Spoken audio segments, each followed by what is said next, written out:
Awesome. So, Hamza, we can talk about like first steps that you have to take within your podcast. What did you do when you decided to start? Just take us through a little bit of that journey. Got it. So when I started, I had no clarity till I couldn't even find one like online coach or someone who could guide me. One of the reasons today I decided to be that coach, for myself. And I did a lot of research and it came certain basic elements that you need to when you start your podcast. First, you need to know what the topic is going to be. Is it going to be or is it going to be a mix? The core of it.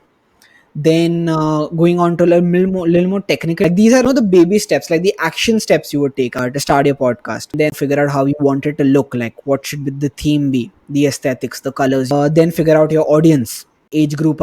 Then, as I said, the format, whether you want to do it solo with two guests or multiple guests, and the fifth, that is the frequency, because a lot of people starting a podcast may not be doing it full time, or as freelancers.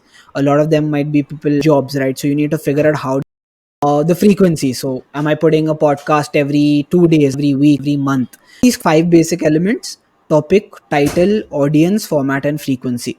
And then the rest gets figured out as you progress. So, Hamza, this was theoretical part of.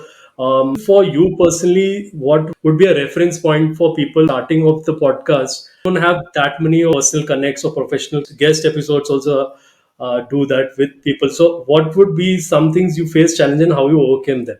Right. I started my podcast was obviously personal journal. I was doing a lot of solo content initially because I had the same struggle, Hmm. that who do I invite on it? Who's my circle inspiring and That's it. different, So This is a finding very that important point. I want to tell the audience that when you are starting, you have to create solo episodes because if you are, I'm trying to call anyone, unless that guy is my friend, he'll want to see something, right? Like forget the views and all. There are certain episodes I've done. It's on YouTube, it's on Spotify.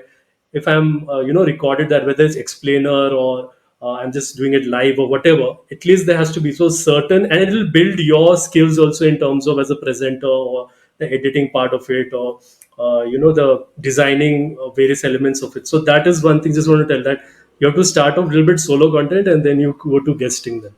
100%. Also, that confidence that you need to talk to like a guest. So, khali tabhi aayega jab you practice it by yourself. Even the Yeah. technicalities, like I remember the first time I had called an audience, I didn't know what I was doing, like with my own systems that I had been using. I was kind of scared also, a little embarrassed. Because in front of a guest, I was like, dude, how does this work, kind of thing. So you need that practice to sort of just allow it to fit in and find your niche and your space. So that was one challenge. Then when I was reaching out to new people, again, as you said, you're very right when you said that credibility was not there because I'd done like 5-6 episodes and people were not sure. You can't just slide into their DMs and be like, I want you on my podcast.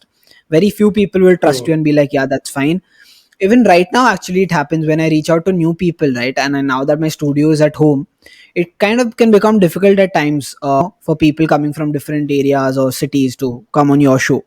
So that credibility only came Yeah. when I practiced that. That was not one challenge. Again, a technical challenge I would say is figuring out what equipment you want to use. I know as podcasters we keep on having that conversation, and each one of the other asks the other one what do you use, and we try to figure out our systems. But that is a technical challenge, figuring out your equipment. But now I think it's become easier with the kind of tools that are available in the market and also on the internet. That's there. Then I would say really something that I was pondering on a lot before starting was actually my, like, what do I talk about, right? And that's going to be your number one question for the podcast. How do you do it? I would say Hmm. don't get fixated too much on your beginning wala topic or your format that you want to follow. What will happen is you'll test it out, you'll realize if it works or not for you. Like you'll do a few episodes and you'll be like, okay, ye nahi chal raha, I'll have to change my topic or change the name or change the cover art to get in more people. So learn with those mistakes and don't go with like a fixed mind, because anyways it's in a industry people are still exploring. Go with a Hmm. very open mind, I would say, for anyone starting out. If you are like just starting off and you are in college, what you are majorly studying, that is the first thing, or you maybe have a field you are working in, because at least it's a starting point, because it could be difficult unless you have been in front of camera or in terms of acting or presenting or performing. That confidence only comes where a good base I think would start if you are studying on something, like you, that will at least increase your knowledge also, because you look up a lot of content on that and then design